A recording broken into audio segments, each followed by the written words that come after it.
Hola, una alegría poder estar nuevamente en otro tema que vamos a estudiar juntos en el día de hoy y nos vamos a dedicar a estudiar respecto de la ira de Dios. Nosotros encontramos en las Escrituras que hay abundante cantidad de referencias a lo que es la ira, el enojo o el furor de Dios. ¿Qué es la ira de Dios? ¿En qué consiste? ¿Cómo se manifiesta? Para ello vamos a leer varios versículos. Y quizás la primera pregunta que nos podríamos hacer es la siguiente. ¿Cómo es Dios? ¿Cómo es Dios cuando se enoja? ¿Qué es lo que hace? ¿Se enoja como el ser humano? ¿Es la ira del hombre comparable a la ira o el enojo de Dios? ¿Será que Dios de repente se enoja y explota de ira como un hombre? ¿Será que Dios explota de ira y de repente grita y actúa en forma violenta? En definitiva, lo que nos estamos preguntando ¿es el furor de Dios semejante o comparable a la ira del hombre? Y vamos a leer varios versículos al respecto para poder dejar bien en claro este punto.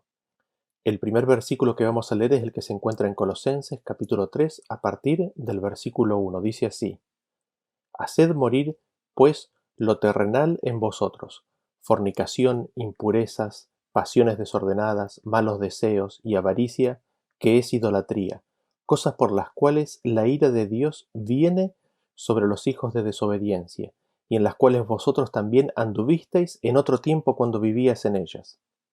Pero ahora dejad también vosotros todas estas cosas: ira, enojo, malicia, blasfemia, palabras deshonestas de vuestra boca. No mintáis los unos a los otros, habiéndoos despojado del viejo hombre con sus hechos, y revestido del nuevo, el cual conforme a la imagen del que lo creó, se va renovando hasta el conocimiento pleno, donde no hay griego ni judío, circuncisión ni incircuncisión, bárbaro ni escita, siervo ni libre, sino que Cristo es el todo y en todos. La ira de Dios viene sobre los hijos de desobediencia por causa de la fornicación, de la impureza, de las pasiones desordenadas, de los malos deseos, de la avaricia. Esa es la condición, nos dice el versículo, del viejo hombre, y el llamado es a que el viejo hombre muera y de que seamos revestidos del nuevo hombre, conforme a la imagen de Cristo. Es decir, que Cristo venga a ser todo en todos, que Cristo venga a estar y venga a ser la totalidad de nuestro ser, es decir, que seamos revestidos de Cristo. Y en ese llamado se nos insta a que dejemos de lado, entre otras cosas, a la ira, al enojo, a la malicia. Es decir, al ser Cristo todo en todos, al ser revestidos de Cristo, dejamos de lado, entre otras cosas, la ira, el enojo, la malicia. Ahora, esto es importante, ¿por qué? Porque esta palabra ira, usada aquí, a la cual somos llamados a no tener, a dejar, es la misma palabra que en su original griego se usa para hacer referencia al enojo o la ira de Dios. Siendo entonces Cristo la revelación del Padre mismo, la imagen expresa de su persona, es evidente que la ira del hombre no es la ira de Dios, porque la ira del hombre no se hallará si Cristo mora en nosotros. En ese sentido es interesante de que somos llamados a dejar la ira. Dios nos dice en las Escrituras: sed pues vosotros santos como yo soy santo. En otro lado, Cristo nos dijo: sed pues vosotros perfectos como vuestro Padre que está en los cielos es perfecto. Y Pablo nos dijo: sed imitadores de Dios como hijos amados. Todo lo que Dios nos dice que no seamos es porque Dios no es así. Digámoslo de vuelta: todo lo que Dios dice que no seamos es porque Él no es de esa forma. Así, venimos a descubrir en este primer versículo que la ira de Dios no es la ira del hombre. El hombre carnal manifiesta una ira, la cual no es la ira de Dios. Sabemos que no es la ira de Dios porque somos llamados a no tener esa ira que es parte del viejo hombre, y somos llamados a ser hechos a la imagen de quien nos creó, de Cristo, quien es la imagen de Dios. Así, la ira del hombre entonces no es la ira de Dios. Vean ustedes ahora el siguiente versículo cómo va en la misma dirección. Dice Efesios capítulo 4, versículo 31: quítense de vosotros toda amargura, enojo, ira, gritería y maledicencia y toda malicia. Dios nos llama a que en nosotros no haya ira, que no haya enojo. Nuevamente, a luz de lo mencionado anteriormente, el enojo y la ira que se manifiesta en el hombre no ha de estar en los seguidores de Dios. Así, consecuentemente, la ira del hombre no puede ser la ira de Dios. No puede ser lo mismo. Veamos un versículo más que se encuentra en 1 de Timoteo capítulo 2 versículo 8. Dice así: Quiero pues que los hombres oren en todo lugar levantando manos santas, sin ira ni contienda. Aquí tenemos nuevamente otro versículo que se nos insta a ser como Cristo, sin ira. La ira del hombre, evidentemente entonces, no es la ira de Dios ni la ira de Cristo. Veamos otro versículo que va en la misma dirección. Leamos en Santiago capítulo 1 versículo 16 en adelante, dice así: Amados hermanos míos, no erréis.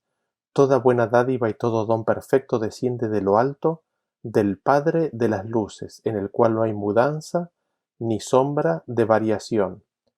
Él de su voluntad nos hizo nacer por la palabra de verdad, para que seamos primicias de sus criaturas. Por esto, mis amados hermanos, todo hombre sea pronto para oír, tardo para hablar, tardo para airarse, porque la ira del hombre no obra la justicia de Dios. Por lo cual, desechando toda inmundicia y abundancia de malicia, recibid con mansedumbre la palabra implantada, la cual puede salvar vuestra alma. Santiago nos recuerda que toda buena dádiva y todo don perfecto proviene de nuestro Padre, en quien no hay sombra de variación o mudanza, y nos insta a que seamos prontos a oír o para oír la voz de Dios, y tardos para hablar, tardos para airarnos. Y nos dice la razón de esto. Nos dice que debemos ser tardos para airarnos, porque la ira del hombre no obra la justicia de Dios. Y nos preguntamos, ¿qué es la justicia de Dios? ¿Cómo la Biblia define la justicia de Dios? En Salmos 119-172 nos dice: Hablará mi lengua tus dichos, porque todos tus mandamientos son justicia. En Isaías 51:7 nos dice: Oídme los que conocéis justicia, pueblo en cuyo corazón está mi ley. Todos los mandamientos de Dios son justicia. La ley de Dios es la justicia de Dios. Ahora, los 10 mandamientos, grabados sobre la piedra, son tan solo una declaración en palabras humanas de la justicia de Dios, y tenerlas en el corazón es tener la justicia de Dios. Siendo que los 10 mandamientos son la justicia de Dios, es de destacar que tan solo la declaran, dicen lo que es. Los 10 mandamientos son una descripción de la forma de ser de Dios, del carácter y de la vida de Dios. La ley es espiritual, siendo el gran principio o espíritu que la sustenta el amor ágape. Y así como el mandamiento no matarás es espiritual, porque la ley es espiritual, demarca así el mandamiento no el acto en sí mismo solamente, sino que también el pensamiento y el corazón del hombre.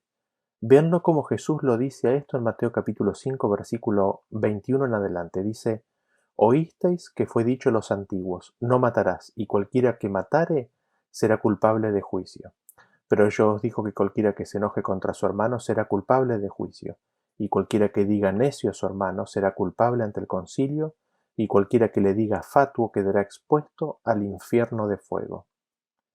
En el mandamiento no matarás está contenido en su sentido espiritual la ira y el enojo contra el hermano. Porque si me enojo contra mi hermano, soy ya culpable de juicio, ya he transgredido la ley. Si lo llamo necio o fatuo, ya he pecado. Así vemos que los 10 mandamientos son espirituales y son tan solo la declaración del ser y de la vida del carácter de Dios, que revelan que Él es amor. Cristo fue enviado a este mundo para manifestarnos y darnos a conocer la justicia de Dios. Nosotros, es decir, el ser humano, que no conocíamos la vida de Dios estando en pecado, recibimos la ley en su espíritu y recibimos a Cristo para que nos den ambos dos el perfecto y completo reflejo de la perfección del carácter de la vida de Dios, de su estilo de vida. Por eso 2 Corintios 5:21 nos dice, al que no conoció pecado, por nosotros lo hizo pecado, para que nosotros fuésemos hechos justicia de Dios en él. Cristo nos es hecho justicia de Dios. Cuando permanecemos en Cristo y Él permanece en nosotros, Cristo nos es hecho a nosotros justicia de Dios. Recibimos la vida de Dios por medio de Cristo, recibimos el estilo de vida. Él graba en nuestros corazones y nuestras mentes la ley de Dios en su espíritu. Y leemos en Romanos 5:17 que nos dice así: Pues si por la transgresión de uno solo reinó la muerte, mucho más reinarán en vida por uno solo, Jesucristo, los que reciben la abundancia de la gracia y el don de la justicia. Vemos ahí que por medio de Cristo entonces se recibe el don de la justicia. La justicia de Dios es un regalo y la recibimos cuando recibimos a Cristo. Así, vemos que es imposible que la ira de Dios sea la ira del hombre. Vemos que la ira de Dios es de acuerdo a sus 10 mandamientos, inclusive aquel que dice no matarás. Es decir, la ira de Dios guarda la justicia de Dios, que son sus mandamientos, que en su sentido espiritual incluye el no enojarse contra su hermano ni llamarlo fatuo o necio. Repitamos estos conceptos. La ira del hombre no es de acuerdo al carácter de Dios. La ira del hombre no obra la justicia de Dios. Le es imposible guardar los 10 mandamientos. Esto nuevamente confirma el hecho de que la ira de Dios no es la ira del hombre. Sin embargo, la ira de Dios sí obra la justicia de Dios, que es de acuerdo a su ley. Es decir, la ira de Dios es sin pecado. La ira de Dios es tal que cumple perfectamente toda su ley. Y esa es la única ira a la que el hombre puede manifestar cuando Cristo mora en él. Por eso después leemos en Efesios capítulo 4, versículo 26, que nos dice: airaos, pero no pequéis, no se ponga el sol sobre vuestro enojo, ni deis lugar al diablo. Así somos invitados a no tener la ira del hombre. Si hay ira, que sea sin pecado, que sea sin enojarse contra el hermano, sin llamarlo necio ni fatuo. Al mismo tiempo que somos llamados a no enojarnos, a no tener ira, este versículo nos da un espacio para la ira. Dios nos dice, recordamos nuevamente, nos dice en las Escrituras: sed pues vosotros santos como yo soy santo. En otro lado, Cristo nos dijo: sed pues vosotros perfectos como vuestro Padre que está en los cielos es perfecto. Y Pablo nos dijo justo en el contexto de este versículo que estamos analizando: sed imitadores de Dios como hijos amados. Así, la ira que el hombre puede manifestar sin pecado es la ira o el enojo de Dios. Pero nos preguntamos, ¿cómo es esto posible? Evidentemente tenemos que poder definir con más claridad qué es la ira de Dios. Para eso, sigamos. Todo esto que venimos diciendo, en cierta medida lo vemos confirmado en el versículo que se encuentra en el libro de Isaías, capítulo 55, a partir del versículo 6 en adelante. Dice así: Buscad a Jehová mientras pueda ser hallado, llamadle en tanto que está cercano. Deje el impío su camino y el hombre inicuo sus pensamientos, y vuélvase a Jehová, el cual tendrá de él misericordia, y al Dios nuestro, el cual será amplio en perdonar. Porque mis pensamientos no son vuestros pensamientos, ni vuestros caminos mis caminos, dijo Jehová. Como son más altos los cielos que la tierra, así son mis caminos más altos que vuestros caminos, y mis pensamientos más que vuestros pensamientos. Volvámonos a Dios es la apelación de este versículo. Noten bien que es el hombre el que está alejado de Dios y Dios es el que llama. ¿Y qué es lo que se destaca en este aspecto particular de Dios? De que los pensamientos de Dios no son los pensamientos de los hombres. Lo que nosotros pensamos no es lo que piensa Dios ni es como piensa Dios. Los pensamientos de Dios son diferentes a los pensamientos de los hombres. Esto suena a una obviedad, pero no lo es, porque en muchas cosas tendemos a racionalizar cosas cosas relativas a Dios, ¿no? De acuerdo a nuestra medida, y se las colocamos a Dios. Los caminos de Dios en ese sentido son mucho más altos que los caminos del hombre. Las acciones, las formas, el accionar y la conducta de Dios es muchísimo más elevada y alejada a la del hombre. El hombre se puede imaginar la obra de Dios y cómo Él actúa, pero a menos que esté explicado en las Escrituras y guiado por el Espíritu de Dios, el pensamiento del hombre está limitado por su propia realidad y le es imposible pensar la forma del obrar de Dios. Y Dios también nos declara la distancia. Así como de altos son los cielos respecto de la tierra, así más elevado es el pensamiento de Dios comparado con el del hombre, y la obra de Dios comparada con las obras de los hombres. Habiendo visto entonces este punto, ¿no? De que la ira de Dios no es como la ira del hombre, de que los pensamientos y el obrar de Dios es muy diferente al del hombre y que están separados por una distancia abismal, me gustaría resaltar el siguiente punto que es importante. Es clave seguir los principios de interpretación que la Biblia misma enseña. Ya hemos hablado bastante de esto en otros temas. Cuando Cristo vino a esta tierra, no echó por tierra los escritos del Antiguo Testamento, sino que los realzó, afirmando que no vino a romper la ley, sino a cumplirla en el espíritu con la cual fue dada. Así, seguimos a Cristo al afirmar la vigencia de su palabra. Y entrando más específicamente en los principios de cómo leerla, resaltamos lo siguiente. Toda la Biblia, toda la Escritura, toda palabra, absolutamente todo, ha de ser tomado sin desechar nada.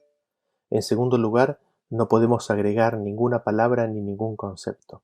En tercer lugar, no podemos quitar ideas, no podemos quitar palabras o conceptos que están en las Escrituras.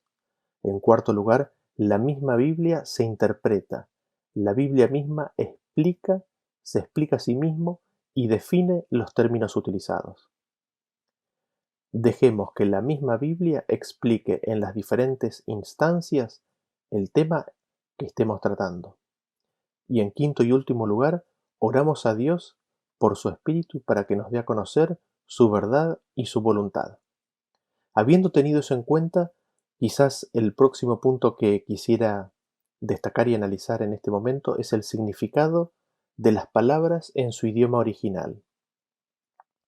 ¿Qué significan las palabras que son tradicionalmente traducidas como ira, como enojo, como furor? ¿Qué es lo que significan esas palabras así en su idioma original? Si nosotros vamos a un diccionario, ¿cómo las definen?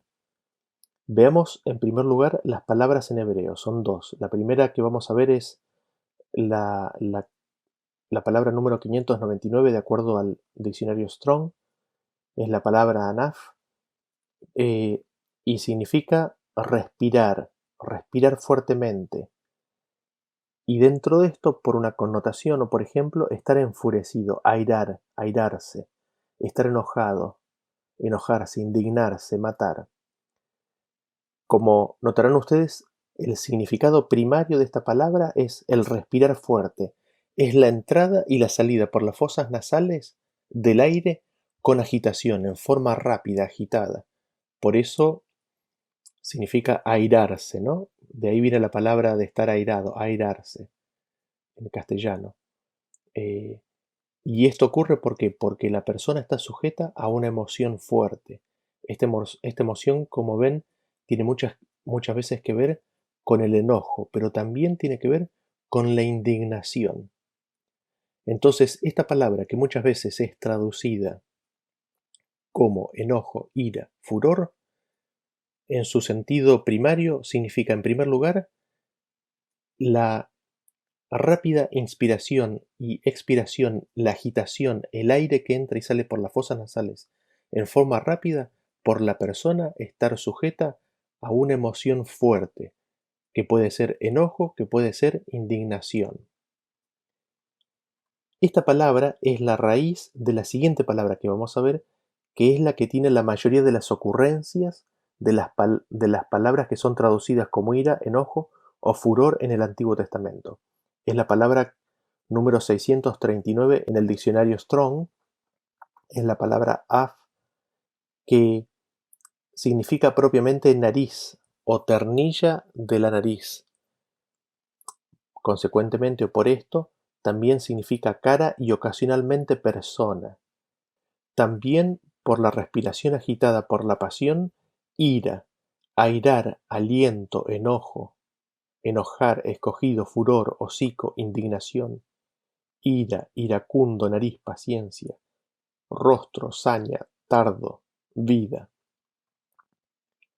Propiamente dicho significa la nariz o el cartílago de la nariz. Además de nariz, también significa cara y algunas veces persona. Y vemos también que significa la respiración agitada por estar sujeto a una pasión fuerte. Así la persona que experimenta enojo es aquella que tiene su respiración agitada por estar bajo esa emoción intensa. Ese es el significado de estas dos palabras en hebreo. Vamos a continuación a ver las dos palabras que se utilizan para hablar del enojo, de la ira o del furor en el Nuevo Testamento en griego. La primera palabra es la palabra número 3713 del diccionario Strong, que es oregomai, que básicamente significa estirarse a uno mismo, es decir, esforzarse por alcanzar algo, anhelar, codiciar, desear. Ese es el significado de esta palabra. Y esta palabra viene a ser la raíz de la siguiente palabra, la palabra número 3709, que es la que tiene la mayoría de las instancias en el Nuevo Testamento que son traducidas como ira, furor o enojo. ¿Qué es lo que significa propiamente esa palabra? Deseo, como extendiéndose hacia, o excitación de la mente. Por analogía, por ejemplo, pasión violenta, ira o aborrecimiento justificable. Por implicancia, castigo, airar, castigar, castigo, enojo, ira. Entonces vemos que esta palabra propiamente significa deseo, excitación de la mente. Y como ejemplo de eso, y por analogía, es una pasión intensa y por implicancia significa castigo, enojo, ira, etc. Esto es lo que significan estas dos palabras en sus idiomas originales. Tengámoslo presente porque es importante.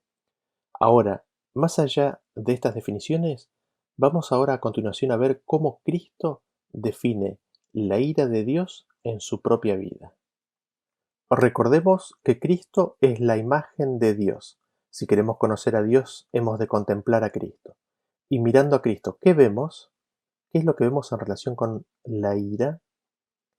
Vamos a Marcos capítulo 3 y vamos a leer a partir del versículo 1 en adelante. Dice así: Otra vez entró Jesús en la sinagoga y había allí un hombre que tenía seca una mano. Y le acechaban para ver si en el día de reposo le sanaría a fin de poder acusarle. Entonces dijo al hombre que tenía la mano seca: Levántate y ponte en medio. Y les dijo: ¿Es lícito en los días de reposo hacer bien o hacer mal, salvar la vida o quitarla? Pero ellos callaban. Entonces, mirándolos alrededor con enojo, entristecido por la dureza de sus corazones, dijo al hombre: Extiende tu mano. Y él la extendió, y la mano le fue restaurada. Sana. Y salidos los fariseos, tomaron consejo con los herodianos contra él para destruirle. Mas Jesús se retiró al mar con sus discípulos y le siguió gran multitud de Galilea. Notemos con atención lo que sucede. Cristo entra a la sinagoga y viendo a un hombre enfermo, le pregunta a aquellos que se declaraban seguidores de Dios: ¿Es lícito hacer el bien en sábado? ¿Es lícito sanar, dar la vida en sábado? Sin embargo, nadie le respondió esas preguntas. No le respondían. Les era imposible afirmar que era lícito hacer el bien. Y vemos que Cristo se enoja. Vean que aquí tenemos la palabra enojo, la palabra ira, la misma que hemos visto en los otros textos que hemos citado del Nuevo Testamento. Pero, ¿qué es lo que vemos? Los mira a los fariseos y hay enojo en él. ¿Por qué? Porque veía la dureza de sus corazones. Él podía ver y leer cada una de sus excusas para no venir a la luz, cada una de sus excusas para no hacer el bien, para sanar, para dar vida. Nosotros sabemos por Hebreos, que la dureza del corazón es causada por el pecado. Y Cristo se entristece, Cristo se pone triste, porque puede ver el final del camino que ellos están tomando. Cristo se pone triste porque endurecen su corazón a la impresión del Espíritu Santo, y eso los aleja de la salvación. Cristo se enoja porque el pecado en sus vidas los está alejando de la vida de Dios, que es ofrecida por medio de su Espíritu. Cristo se entristece al ver sus corazones endurecidos. ¿Y qué sucede con Jesús? ¿Qué es lo que hace Jesús? Él se retira, se va al mar. Así vemos que en lo que se refiere a Jesús, el enojo viene con dolor, viene con tristeza por la dureza del corazón que es causada por el engaño del pecado. Y ese enojo es tristeza porque Él se tiene que retirar, porque Él se tiene que retirar de la presencia de aquellos que endurecen su corazón. Cristo en ese sentido no se impone, no obliga a nadie. Ante la resistencia, con corazón entristecido, se aleja. Por otro lado, ¿qué es lo que sucede con los hombres? Aquellos que tienen el corazón endurecido ante el enojo y la tristeza de Cristo, que seguramente se reflejó en su mirada y tono de voz, se juntan para matarlo. Aquí, en esta pequeña y simple secuencia, tenemos la ira de Dios manifestada en la vida de Cristo. Dios ofrece sanamiento, sin embargo, la dureza del corazón se resiste al bien. Al encontrarse con dureza de corazón, Dios manifiesta su enojo, que consiste específicamente en la tristeza por el endurecimiento del corazón y en la retirada de su presencia. Al ocurrir esto, el hombre quiere destruir a Cristo. Veamos ahora, a continuación, habiendo visto este ejemplo de Cristo y de cómo en su vida está manifestada la ira de Dios, veamos en este versículo que vamos a leer a continuación una definición adicional, complementaria respecto de lo que es la ira de Dios. Vamos al libro de Romanos capítulo 1 y vamos a leer a partir del versículo 18 en adelante. Dice así: Porque la ira de Dios se revela desde el cielo contra toda impiedad e injusticia de los hombres que detienen con injusticia la verdad, porque lo que de Dios se conoce les es manifiesto, pues Dios se lo manifestó. Porque las cosas invisibles de Él, su eterno poder y deidad, se hacen claramente visibles desde la creación del mundo, siendo entendidas por medio de las cosas hechas, de modo que no tienen excusa. Pues habiendo conocido a Dios, no le glorificaron como a Dios, ni le dieron gracias, sino que se envanecieron en sus razonamientos y su necio corazón fue entenebrecido. Profesando ser sabios, se hicieron necios y cambiaron la gloria del Dios incorruptible en semejanza de imagen de hombre corruptible, de aves, de cuadrúpedos y de reptiles. Por lo cual también Dios los entregó a la inmundicia, en la concupiscencias de sus corazones, de modo que deshonraron entre sí sus propios cuerpos, ya que cambiaron la verdad de Dios por la mentira, honrando y dando culto a las criaturas antes que al Creador, el cual es bendito por los siglos. Amén. Por esto Dios los entregó a pasiones vergonzosas, pues aun sus mujeres cambiaron el uso natural por el que es contra naturaleza, y de igual modo también los hombres, dejando el uso natural de la mujer, se encendieron en su lascivia unos con otros, cometiendo hechos vergonzosos hombres con hombres y recibiendo en sí mismos la retribución debida a su extravío. Y como ellos no probaron tener en cuenta a Dios, Dios los entregó a una mente reprobada para hacer cosas que no convienen, estando atestados de toda injusticia, fornicación, perversidad, avaricia, maldad, llenos de envidia, homicidios, contiendas, engaños y malignidades, murmuradores, detractores, aborrecedores de Dios, injuriosos, soberbios, altivos, inventores de males, desobedientes a los padres, necios, desleales, sin afecto natural, implacables, sin misericordia, quienes habiendo entendido el juicio de Dios, que los que practican tales cosas son dignos de muerte, no solo las hacen, sino que también se complacen con los que las practican. ¿Qué es lo que vemos en este versículo? Que la ira de Dios se revela, se manifiesta, queda claramente visible. ¿Contra quiénes? Prestemos atención porque estas son las condiciones que hacen que la ira de Dios se manifieste. Cuando estas situaciones, cuando estas condiciones se dan, la ira de Dios se manifiesta en aquellos que eligen el camino que vamos a detallar a continuación. ¿Quiénes son? Son todos aquellos que, con toda impiedad e injusticia, reprimen, aplastan, detienen a la verdad. Y nos podríamos preguntar, ¿qué es la verdad? ¿Quién es la verdad? Jesús nos dijo, yo soy la verdad. Y Jesús nos dijo, tu palabra, hablando de la palabra de Dios, es verdad. Aceptamos a Jesús cuando aceptamos su palabra. Así, la verdad es la palabra de Dios, la Biblia, y Cristo. Él nos envía el Espíritu de verdad para convencernos de pecado, para guiarnos en el camino de verdad, para darnos a conocer su voluntad, para que recibamos la adopción de hijos, para llevarnos a las Escrituras para que aprendamos de Él. Dios envía a cada ser humano el Espíritu de Cristo para salvarnos, para que recibiéndole podamos tener vida. Sin embargo, el hombre reprime con injusticia y con impiedad la obra del Espíritu Santo al intentar salvarlo. El hombre lucha contra las declaraciones de la Biblia. Acalla la voz, reprime y lucha contra ella. Ustedes recordarán que Dios dijo, por recordar un ejemplo, no contenderá mi espíritu con el hombre para siempre.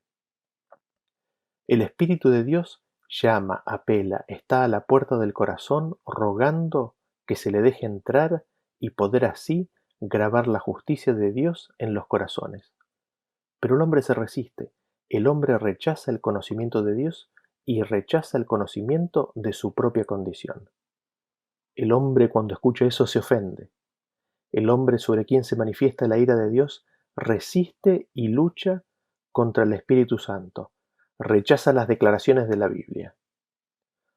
Ahora nos dice que Dios mismo les manifestó por su Espíritu el poder y la divinidad de Dios, por medio de las obras de la creación. Dios los llevó al conocimiento de la existencia de Dios. Sin embargo, estos hombres rechazan y luchan contra ese convencimiento. Esta revelación es de tal naturaleza que nos dice que no tienen excusa. No tienen excusa porque han recibido el convencimiento y lo han rechazado. No tienen excusa porque hay otros que habiendo recibido la impresión del Espíritu de Dios, lo han aceptado y han guardado esa verdad. Miren cómo lo describe el contexto un poco más adelante en Romanos capítulo 2 a partir del versículo 14. Dice así. Porque cuando los gentiles que no tienen ley hacen por naturaleza lo que es de la ley, éstos, aunque no tengan ley, son ley para sí mismos, mostrando la obra de la ley escrita en sus corazones, dando testimonio su conciencia y acusándoles o defendiéndoles sus razonamientos. Noten ustedes allí que nos dice que ellos, estos gentiles, tienen la ley de Dios escrita en sus corazones. Así, habiendo rechazado el conocimiento de Dios, no lo pudieron glorificar en palabras y en acciones. Se glorifica a Dios llevando mucho fruto del Espíritu, con lo cual al no glorificarlo, han apagado y han rechazado los frutos del Espíritu. No le dieron gracias a Dios, sino que se envanecieron en sus pensamientos, creyendo que eran algo. El versículo nos dice más, nos dice que en este camino de rechazar el conocimiento de Dios, así como está revelado en la Biblia y dado por el Espíritu de Cristo, su corazón fue entenebrecido. El corazón de ellos queda en tinieblas y nos preguntamos, ¿qué es la luz? ¿Quién es la luz? Jesús nos dijo, yo soy la luz del mundo. Jesús nos dijo, yo, la luz, he venido al mundo. En la palabra de Dios encontramos que nos dice, lámpara es a mis pies tu palabra y lumbrera a mi camino. Así volvemos al concepto de que la palabra de Dios y Cristo son la luz. Y aquellos que rechazan y rechazan y rechazan la verdad, es decir, la luz, terminan con el corazón entenebrecido, es decir, en tinieblas. La verdad se aleja de ellos, la luz se aleja de ellos. Y en ese camino nos dice que estos hombres profesan, simulan, se llaman y se consideran a sí mismos sabios, y en ese camino se hicieron necios. Esta es la condición del hombre sobre quien la ira de Dios se posa. Este es el hombre sobre quien la ira de Dios se manifiesta. rechaza el conocimiento de Dios, endurece su corazón a la palabra de Dios, al llamado del Espíritu Santo, al Espíritu de Cristo. No quiere conocer ni recibir la verdad, rechaza la verdad, rechaza la luz, no quiere la luz, profesa tener sabiduría, pero en realidad rechaza y no quiere el conocimiento de Dios. Y nos preguntamos sobre este hombre que actúa de esa manera. ¿Cómo se manifiesta la ira de Dios? ¿En qué se revela dicha ira? Porque prestemos atención al versículo, nos dice que la ira de Dios se revela, es visible, queda claramente manifiesta. ¿Cómo se manifiesta la ira de Dios entonces? Noten que está detallado en 3 secciones, mencionando la acción de Dios, la cual esa acción constituye la ira de Dios sobre ellos. La primera sección es la que va del versículo 24, o es la que incluye el versículo 24 y 25. La segunda sección es la que incluye el versículo 26 y 27, y la tercera y última sección es la que va del versículo 28 al versículo 32. ¿Qué es lo que dice? Nos dice que la ira de Dios constituye en que Dios los entrega. En el versículo 24, 26 y 28 nos dice cómo Dios los entrega. Dios los deja, los cede, y nos preguntamos, ¿a qué es que los entrega? Dios los entrega a la inmundicia, a la concupiscencia de sus corazones. Dios los entrega a los deseos de sus corazones por los cuales deshonran sus propios cuerpos. Dios los entrega a los deseos de sus corazones porque cambiaron la verdad de Dios por la mentira, porque dan honra a la criatura en lugar de a Dios. Y esto hace referencia a dar la honra al hombre que debiera haber sido dada a Dios. Al negar y al luchar contra la verdad del conocimiento de Dios, Dios los entrega, los deja librados a los deseos de sus corazones. Y leemos más. Dice que Dios los entregó a pasiones vergonzosas, cambiando el uso natural. Dios los entregó a las pasiones de hechos vergonzosos de hombres con hombres, y así en esas acciones reciben en su propio cuerpo las consecuencias propias a dicha actividad. Y leemos más aún, la tercera y última entrega que Dios hace. Dios los entrega a una mente reprobada para hacer cosas que no convienen. Dios los entrega a una mente que es propia a la carne. Dios los entrega a su propia naturaleza, de tal manera que todos los frutos de la carne se manifiestan en plenitud. Ellos ahora están llenos de sí mismos, están llenos de toda injusticia, de toda fornicación, perversidad, avaricia, maldad, envidia, homicidios, contiendas, engaños, malignidades, murmuradores, vienen a ser murmuradores, detractores, aborrecedores de Dios, injuriosos, soberbios, altivos, implacables, sin misericordia, en fin, están llenos de todo eso. Ahora ellos han entendido en esa conciencia y en ese conocimiento de rechazar a Dios, de que los que hacen tales cosas son dignos de muerte, y a pesar de entender y de conocer eso, aún así y todo, las hacen y se complacen en esas cosas. Ahora, quizás alguno de los oyentes se vea identificado en alguna de estas conductas. Quizás algunos de los que nos están escuchando se vean a sí mismo en esto.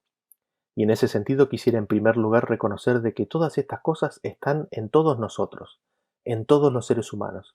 Es nuestra condición propia natural de cada uno el ser así. Y el hecho de que estés escuchando un tema bíblico es porque el Espíritu de Dios te ha hablado y te ha convencido a sentarte a escuchar. Gloria a Dios por eso. El hecho de que estés escuchando es una manifestación del Espíritu de Dios obrando en ti. Dios quiere que le aceptes y a eso te invito hoy. A que si quizás en algún momento luchaste contra la verdad de Dios, hoy es el día aceptable para escuchar y recibir su invitación. ¿Sientes que la lucha es terrible, muy grande? ¿Ves y te parece que es imposible vivir una vida diferente a la que ya llevas? Gloria a Dios, porque Él te está revelando que sin Cristo nada podés hacer. Y lo mismo que ha hecho en el pasado con otras personas y que hace hoy con otras personas, quiere hacer hoy contigo y conmigo. Aceptemos la invitación Aceptemos la convicción de las cosas que en nuestra vida estén mal, y al mismo tiempo aceptemos su gracia y perdón, porque el que dice que su misericordia es para siempre, también dice que el que a mí viene, no le echo fuera. Aceptemos a Cristo y arrojémonos a sus brazos y no le dejemos ir, y aunque no sepamos cómo lo hará, Él nos sanará. Así vemos que la ira de Dios es cuando Dios entrega a los hombres a sus propias pasiones irrestrictas. Luego de llamar y llamar y llamar, Dios los entrega a sus propios corazones y mentes irregeneradas. La ira de Dios es que los deja librados a su propia condición carnal natural. Cuando esto sucede se manifiestan las condiciones o los frutos de la carne en forma plena. Así se nos hace manifiesto y se nos revela que hasta ese momento Dios los venía protegiendo de ellos mismos, al refrenarles sus pasiones disolutas. Sin embargo, al insistir en su rechazo del Espíritu de Cristo, Dios termina dejándolos, con tristeza, librados a su propia condición.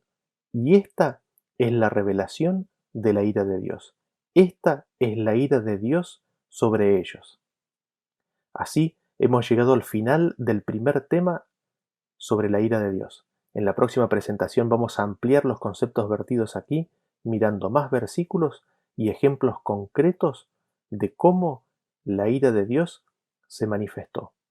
Que Dios nos ayude y nos guíe a siempre escuchar su voz y recibirle en nuestro corazón. Nos vemos en el próximo tema.